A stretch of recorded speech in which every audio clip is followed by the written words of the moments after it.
attend conferences and sometimes present at them. I've contributed to educational developments. I was formerly on the Fellowships Committee and the Publications Committee. Oh, and I've written the Seda special.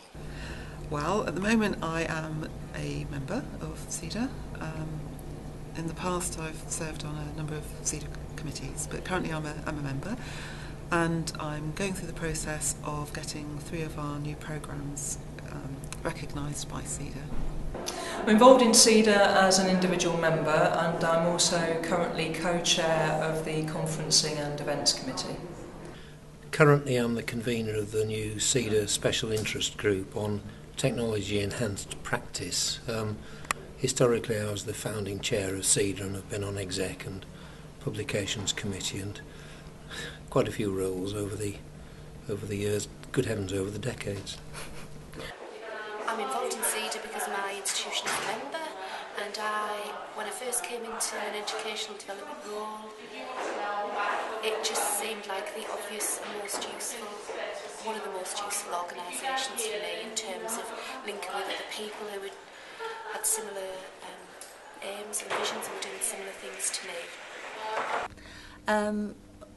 Well, I've always been involved in Seda conferences, so I've always come to present when I can, or just to be amongst fellow staff developers. But I now work also with the Seda Enterprise and Services Committee, and I'm vice chair of that. So I'm interested in the promotion of Seda and the development of the Seda product, if you like. To be honest, at arm's length mostly. Subscribe to the JISC mail list, so I see a lot of the conversations that go on there.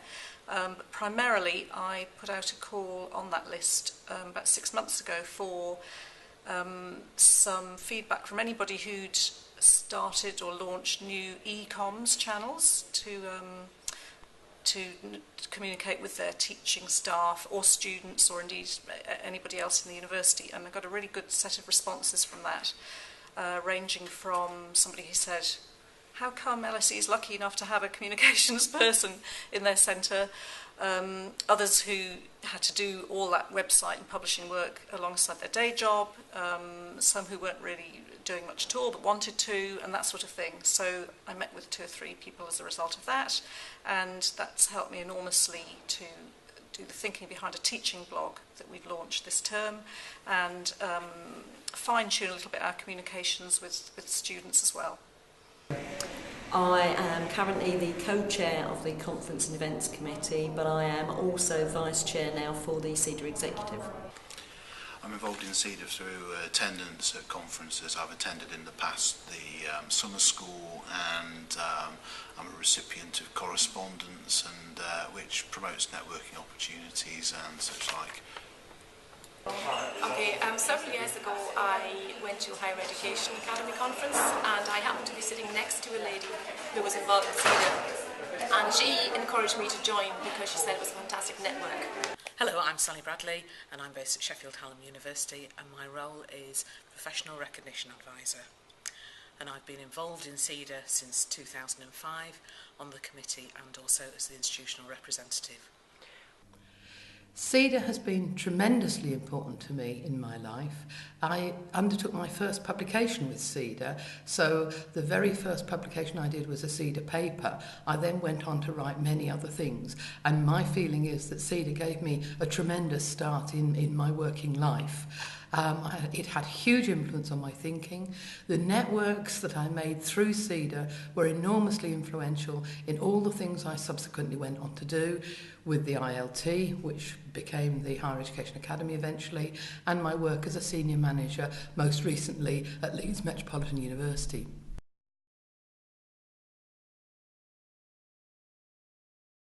That's very hard to say, very off the cuff. But it's a network of very supportive individuals who have an openness, if you like, to new ideas, but are committed, above all, I guess, to the development of the individuals within that unit, as well within the network, as well as work within universities. Seda means to me an awful lot of things. I suppose I heard somebody else say this earlier, and actually this is what I think it is. It's about identity. It's about a collection of people that do that share the values that I have and who do a job that's very similar to mine. And because in my normal day-to-day work that can feel quite an isolated position, it's coming together and knowing about people, I mean, not just in the conference, although that's the kind of most visible face of Seda, I think, for most people, but it's also all the publications, it's the support. I've mentioned the courses we're getting accredited. It's having a validation for what we do and a way of trying to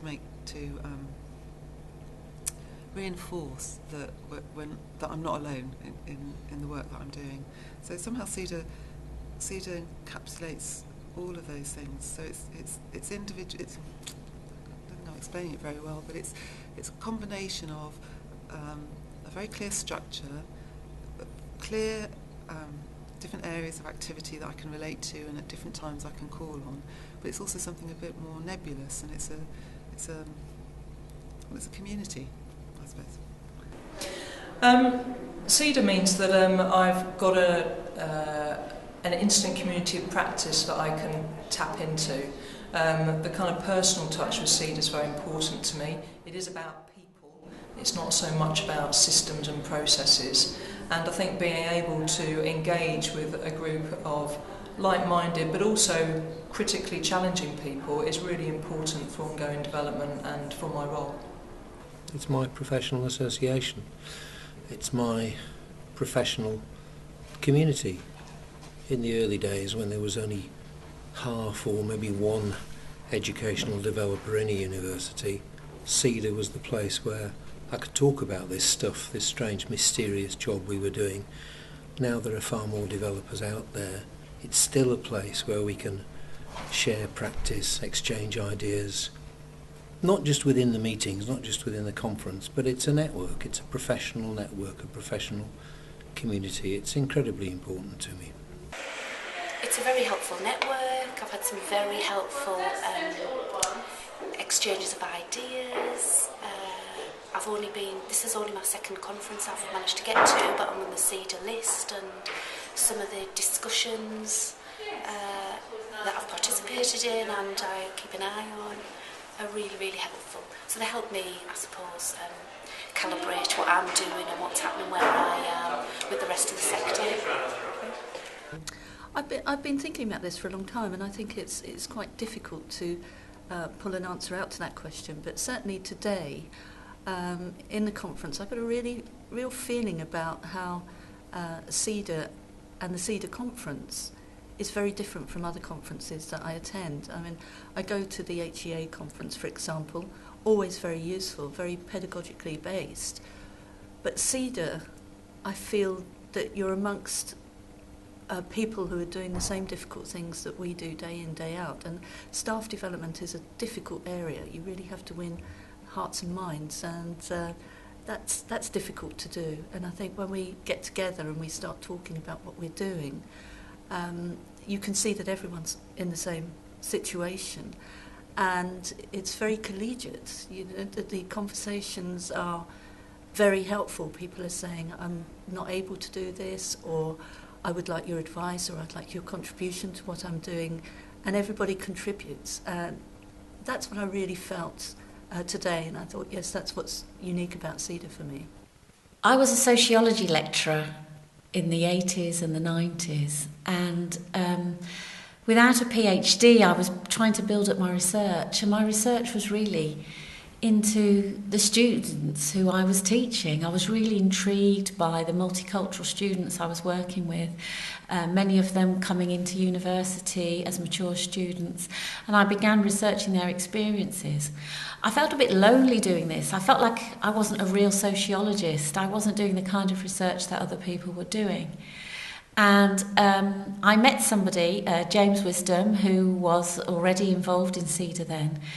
He was the educational developer at the university that accredited my course, and he suggested I go along to a Seda conference and give a paper. I couldn't believe that anyone would be interested in the kind of work I was doing and the kind of low-key research I was involved in. And then I found Seda, and the conference was fantastic. I suddenly found all these people who were interested in the same things as me. I realised there was a word, educational developer, and it was people thinking about how you taught when you had diverse students, how you encourage people to change their practice. All the kinds of things I'd been thinking about were the kinds of things that people in Seda were thinking about. And I kind of felt like I'd found a home. It was a really emotional, interesting and inspiring conference. And I couldn't stop thinking about this organisation, and straight away I wanted to get more involved. Seda for me, when I first became involved 5 years ago, provided me with a really good opportunity to talk about education and development with my colleagues, but learn from other people's experience, save having to reinvent things, but it means having a community that I can test ideas out with and get support from.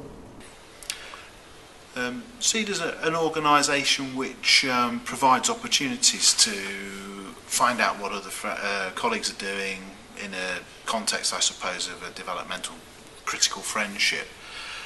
The links I've made through Seda have been quite valuable in terms of bouncing ideas off people, learning what's happening elsewhere, and thinking about the interrelationships of ideas. There's a lot of complementary stuff going on out there, and there's a great deal of synergy that can be created through the networks that Seda offers. Over the years, Seda has provided me with an opportunity to network with like-minded individuals, to invite them to my own college to give workshops, and they've all had a huge amount of support, especially in writing their college's learning and teaching strategy, and in developing all kinds of other initiatives. So it's the networks, it's the professional people involved with it, and also the great resources that are provided. It's been very, very useful for me. Seda has been integral to my whole professional development. When I joined the Educational Development Unit, and I was supported by a member of Seda, Professor Emma MacDonald, and who encouraged me to engage in Seda and undertake my fellowship, and I've now got my senior fellowship of Seda. Seda's influence on me was because I found a very supportive learning community that enabled me to work through my own ideas in a very supportive environment.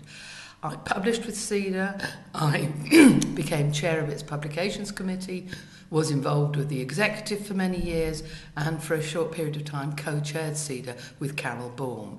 And the kinds of opportunities it gave me helped me realise that there was a world beyond subject disciplines. And by becoming an educational developer through Seda, I learned an awful lot about how universities work.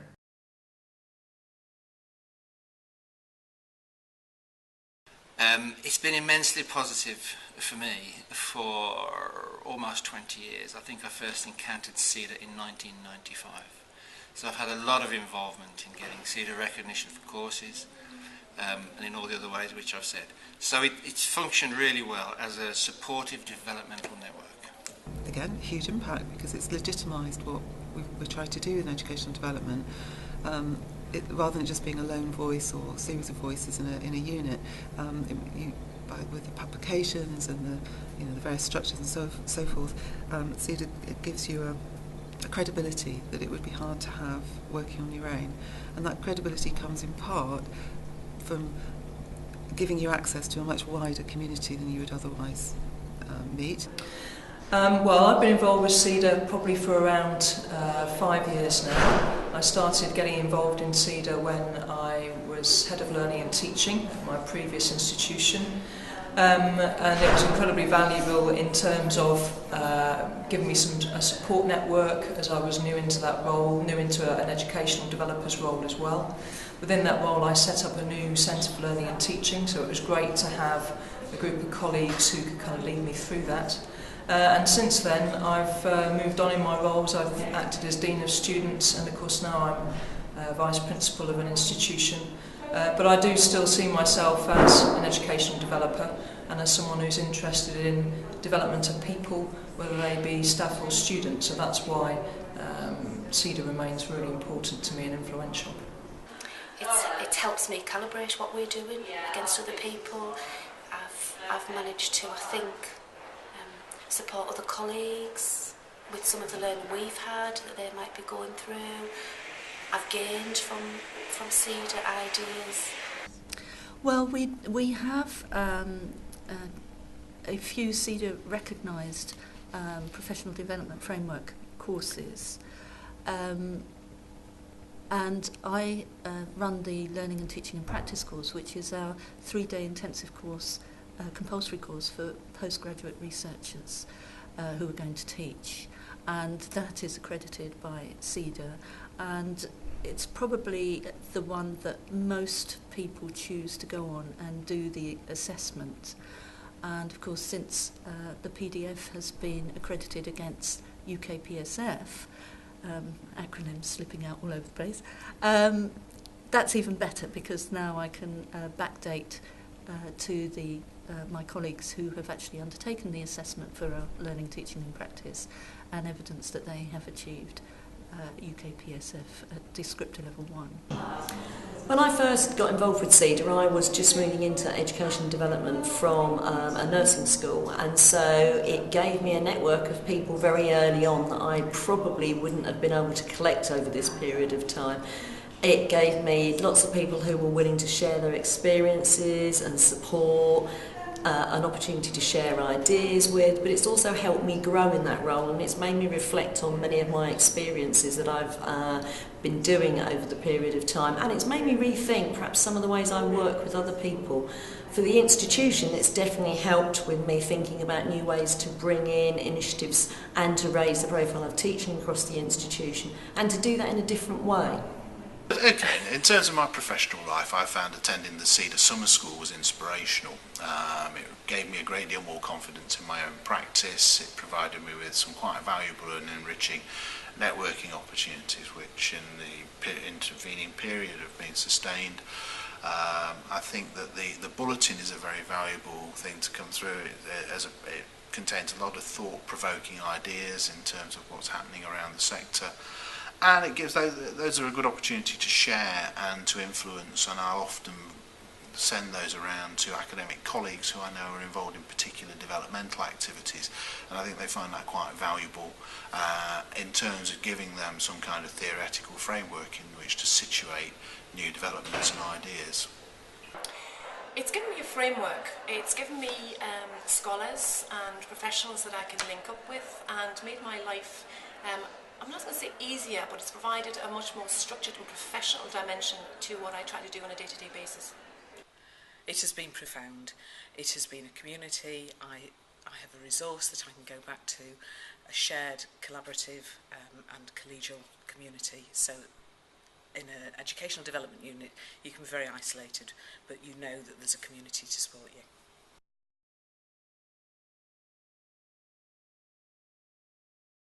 I think it's contributed to the higher profile of learning and teaching in higher education.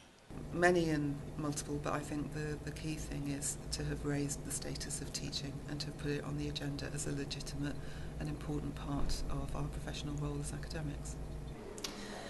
I think Seda has been able to give a space to people to ask perhaps different questions to those that are being posed by policymakers, to perhaps challenge the difficulties that some policies have brought to the HE sector, but also to talk about solutions. It's easy for us sometimes to be a bit doom and gloom about what we're doing, but it's good to have a forum where we can actually say, right, pragmatically, how are we going to deal with this, and how are we going to safeguard what we think is important, which is a first-class learning and teaching experience for our students. Within the profession of educational development, because I believe it is a profession, I hope it's not going to turn into a discipline, but I hope it's a profession. Within that, it's the professional base. It's where we have the conversations about what it means to be a developer. It's where we develop the standards. It's been phenomenally important in that respect. Well, I mean, it's got to be the development of teaching, hasn't it? I mean, even today we're still talking about research activity and whether teachers are recognised for their expertise, the fact that funding now is mainly dependent upon the number of students, and that's dependent on the quality of the teaching, not the necessarily the quality of the research, of course that's important. And even in our discussion this morning from Professor Helen Higson was saying that 85% of the money that runs the university is coming from teaching. So Seda's legacy is in helping staff developers develop teaching. I think that Seda has the values underpinning it, and that it's very much about people and about sharing and working together and supporting each other. I think it's a really good thing. It enables us to look outside of the policies and to think about how those policies may impact on all of us, but also how we might be able to influence others in relation to those policies and in relation to how we can support students. What Seda has done is to give a lot more credibility to professional development in the universities as an important cofactor in excellence in teaching, promoting inspirational teaching, and helping to create a context in which it's okay to think about the quality and value of what you're doing, and to research that, and to share ideas about that, and to promote the conversations that need to take place about developing and moving forward as a profession. I think we forget that Seda actually changed. We now have the UK professional standards and accreditation and recognition for teaching, but Seda was there at the beginning, and I think it's important to remember that they were there first.